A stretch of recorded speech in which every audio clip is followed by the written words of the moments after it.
तो आज हम लोग चलेंगे क्लास 10 एनसीईआरटी के एक्सरसाइज 3.1 में, ठीक है, जिसका क्वेश्चन नंबर 1 आप लोगों के सामने इस तरह से लिखा हुआ है। इस क्वेश्चन में सबसे पहले हम लोगों को क्वेश्चन के प्रॉब्लम को समझना है, वर्ड प्रॉब्लम को।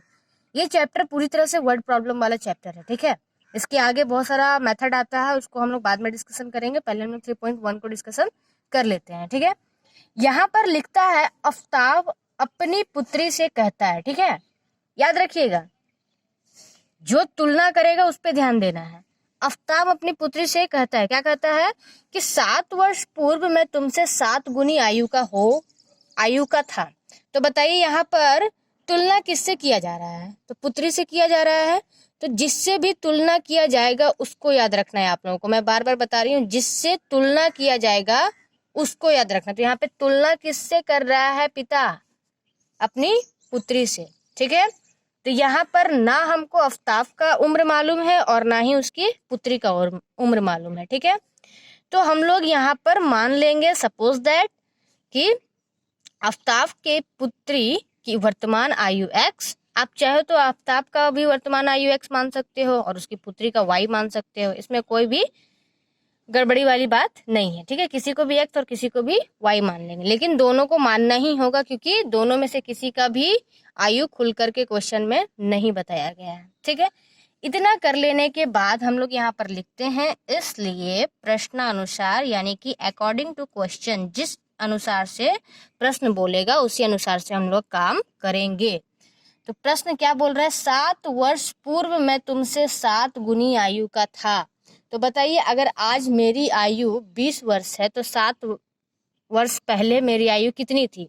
तो 20 में से 7 घटा देंगे, आप लोग ऐसा ही कहोगे। तो बिल्कुल सही। तो आफ्ताब की पुत्री की आयु, यहाँ लिख देंगे ऊपर 7 वर्ष पूर्व। पूर्व मतलब पहले। तो जितना भी आज उसका आयु है उसमें से 7 घटा देंगे। उसी प्रकार आफ्ताब की आयु, तो इसका अभी का आयु क्या है? y, ठीक है। तो इसका 7 वर्ष पहले का आयु क्या होगा? y-7। तो इस कारण से x - 7 is equal to y-7। उसके बाद क्या लिखता है? मैं तुमसे 7 गुनी आयु का था। तो तुलना किससे कर रहे हैं? पुत्री से। तो जिससे तुलना करेंगे उसी में गुना भी करना है। तो पुत्री का हम लोग क्या लिए हैं? x। तो गुना इसमें नहीं करेंगे हम लोग। आप लोग मत सोचिएगा कि पिता 7 गुनी आयु का था तो पिता में 7 गुना कर देंगे। हम बार बार बता रहे हैं आप लोगों को, जिससे तुलना किया जा रहा है। तो इस क्वेश्चन में तुलना पुत्री से किया जा रहा है, तो पुत्री की आयु में हम लोग 7 गुना कर देंगे। तो उस प्रकार से यहाँ समीकरण बनेगा इज इक्वल टू y-7। तो 7x minus y is equal to -7 plus 49। 7x minus y is equal to 42। ये हमारा हो गया इक्वेशन 1, ठीक है। अब सेम उसी तरह हम लोग करेंगे आगे। ये तो यहाँ तक हो गया, था तक। अब बोलता है अब से, यानी कि अभी, फिर से वर्तमान 3 वर्ष बाद। तो अभी 7 वर्ष पहले लिए थे, अब 3 वर्ष बाद। तो 3 वर्ष बाद क्या हो जाएगा, जरा सोचिए तो आप। तो 3 वर्ष बाद आफ्ताब की पुत्री 3 साल बढ़ जाएगी, यानी प्लस हो जाएगा उसका एज, और उसके पिता भी 3 साल बढ़ जाएंगे, ठीक है।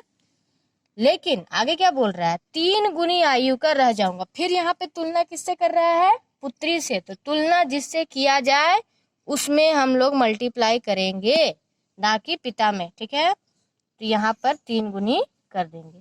तो 3x plus 9 is equal to y plus 3। 3x minus y is equal to 3 minus 9। 3x minus y is equal to -6। ये हम लोगों का हो गया समीकरण 2। तो ये हमारा 2 समीकरण निकल गया। उसके बाद हम लोग चलते हैं। अब हम लोग लिखेंगे, यहाँ पर देखिए क्वेश्चन क्या बोला है। क्वेश्चन बोल रहा है कि इस स्थिति को बीजीय गणितीय एवं ग्राफीय रूप में व्यक्त करें। यहाँ एक्स वाई का मान नहीं पूछा है, यहाँ बोल रहा है इसको ग्राफीय रूप में व्यक्त करना है। तो ग्राफीय रूप में व्यक्त करने के लिए हम लोग लिखेंगे समीकरण 1 से। तो समीकरण 1 हमारा निकला था, देख लीजिए क्या निकला था आपका, 7x minus y is equal to 42। ठीक है, तो यहाँ पर इसको सरल कर लेते हैं।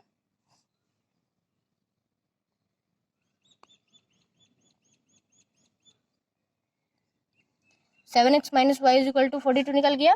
अब हम लोगों को यहाँ पर एक बॉक्स बनाना होगा। ठीक है, इसके लिए हम लोगों को रफ करने का जरूरत होगा। एक्स और वाई, अब हम लोग को क्या करना है, एक्स या वाई के जगह पर कोई भी मान सोच लेना है। ठीक है, और उसके बदले दूसरे वाले का मान निकालना है। तो यहाँ लिख देते हैं हम लोग x बराबर 6। आप लोग कोई भी संख्या रख सकते हो, इसमें कोई भी पाबंदी नहीं है। तो समीकरण क्या है, 7x। तो x की जगह पे क्या लिखना है, 6 माइनस वाई बराबर 42। तो यहाँ 42 minus y is equal to 42 आ गया, और minus y is equal to 42 minus 42 is equal to y is equal to 0 आ गया। ये माइनस तो कट जाएगा। तो जब हम लोग x का वैल्यू 6 सोचे तो हमारा y क्या निकला, 0। उसी प्रकार हम लोग x का वैल्यू रखेंगे, आप लोग इसको रफ कर सकते हो, मैं शॉर्टकट में समझा रही हूँ। x का वैल्यू आप लोग 5 रखिएगा, तो सेम इसी समीकरण पे अगर आप लोग करिएगा 7 into 5 minus y is equal to 42, तो आपका इसका वैल्यू आ जाएगा -7। ठीक है, तो यहाँ पर से हम लोग को 2 अंक मिल गया, x का 2 वैल्यू और y का 2 वैल्यू। उसी प्रकार समीकरण 2 में भी चलना है। ठीक है, समीकरण 2 से, तो समीकरण 2 हमारा था 3x minus y is equal to -6। तो यहाँ पर भी हम लोग 2 बॉक्सेस बना लेंगे, एक x का और दूसरा y का।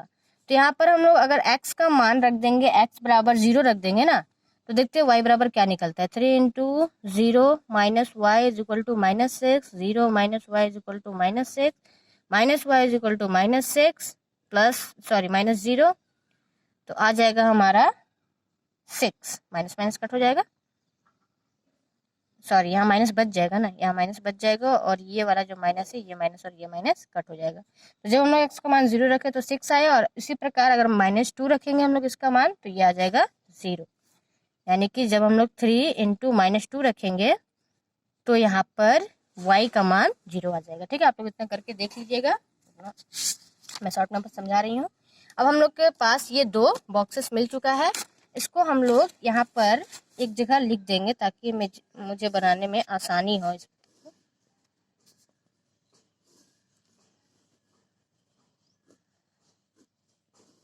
ये समीकरण किसके लिए था, 7x माइनस वाई बराबर 42 के लिए था। एक्स वाई, तो x पे 6 आया था, ये 0 था, ये 5 आया था, ये -7 था। अगला समीकरण वाला था 3x minus y is equal to -6 के लिए, जहाँ पर हमें कुछ इस प्रकार से अंक प्राप्त हुआ था। x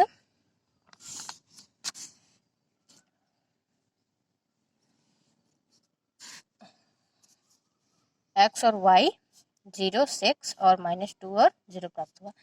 अब यहाँ पर मेन चीज है, ये है ग्राफ। ठीक है, मैंने पहले से यहाँ पर ड्रॉ करके रखा है, तो ये पहले भी शायद मैं बताई होंगी या नहीं भी बता सकती हूँ।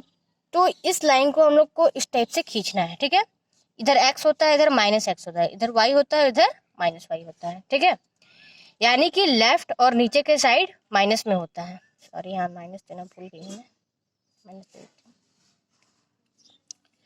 अब देखिए जो हम लोग को समीकरण मिला है, इसमें मिनिमम संख्या 0 है और मैक्सिमम संख्या क्या है, 7 है। तो हम लोग जो यहाँ नंबर लिखेंगे वो 8 तक या 7 तक लिख सकते हैं। ठीक है, अब हम लोग देखेंगे पहला समीकरण में x बराबर क्या है, 6 और y बराबर 0। तो x, ये वाला लाइन x है और ये वाला लाइन y है। तो x में 6 ढूंढेंगे, +6, तो ये रहा हमारा +6। ठीक है, और y बराबर 0, तो सारा का 0 यहीं पर होता है, तो 0 ढूंढने का जरूरत नहीं, यानी ये खुद यहीं पर ही रहेगा। ठीक है, यहाँ पर लिख देंगे हम लोग 6 और 0, यानी x 6 है और y 0 है, इसीलिए ये और कहीं भी बिंदु नहीं गया है, क्योंकि मिल रहा है ना ये लाइन, ये 0 और 6। ठीक है, फिर अगला है 5 और -7, तो x का 5 यहाँ है और -7 जो है वो हम लोगों का, इसको ग्राफ कॉपी में बनाना चाहिए, लेकिन फिलहाल हमारे पास इक्विपमेंट नहीं है। -7, ठीक है, जिसका बिंदु यहाँ पर आएगा और क्या लिखा जाएगा यहाँ 5 और -7, ठीक है। ये दो ही समीकरण था इसका। इस बिंदु को हम लोग दोनों बिंदु को मिला देंगे इस तरह से, और यहाँ पर लिख देंगे जो समीकरण से ये x और y का मान आया है। अब दूसरे समीकरण पे चलेंगे, तो इसमें x बराबर 0 है और y 6 है, तो 0 को खोजने का जरूरत नहीं होता है, बस y का 6 ढूंढ लीजिए। आपका y का 6 यहाँ है, और अगले वाला में है -2, x का -2, तो x का -2 यहाँ है, और इसका 0, तो 0 है, इसीलिए उसी अंक पर रह जाएगा, ठीक है। अब इन दोनों को भी हम इस तरह से मिला देंगे, एक समीकरण वाले को एक के साथ। अब यहाँ पे लिख देंगे किस समीकरण से बना है, 3x - y = -6। तो ये हो गया, हम लोग ग्राफीय रूप में इसको दिखा दिए हैं। इसके अलावा हम लोग पहले यहाँ पर ग्राफ के लिए जो हम लोगों को x और y का मान निकलेगा वो यहाँ पर हम लोगों ने किस तरह से निकाला वो मैंने बताया आप लोगों को। इधर हम लोगों ने समीकरण तैयार किया, और वो समीकरण तैयार करने के लिए सबसे पहले हम लोगों को यहाँ से वर्ड प्रॉब्लम को समझना होगा। मैं फिर से आप लोगों को रिमाइंड करवा देती हूँ कि जिससे तुलना किया जाता है गुना उसी में करते हैं। ओके, कोई भी प्रॉब्लम हो तो मुझसे पूछ सकते हो।